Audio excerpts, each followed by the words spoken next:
This video explains how to buy shares of AMC Networks Inc. using the ticker AMCX. AMC Networks is a U.S. media and entertainment company listed on NASDAQ, and this guide is for educational purposes only, not financial advice. To trade shares, you need a brokerage account. I will use eToro as an example to demonstrate the process. After signing up, you must verify your account, typically with an ID document, and add funds before you can buy. Use the platform search bar and type the ticker AMCX to find AMC Networks.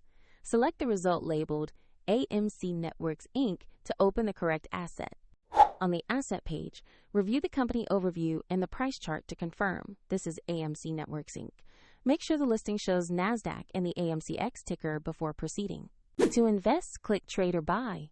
Enter the amount you want to invest, then carefully review the order details and confirm the purchase. If the market is closed, the order may execute at the next market open, and if you do not have enough funds, the platform will prompt you to add money before confirming. After the order executes, your AMC Networks position will appear in your portfolio. Check the video description for a link to eToro if you want to learn more.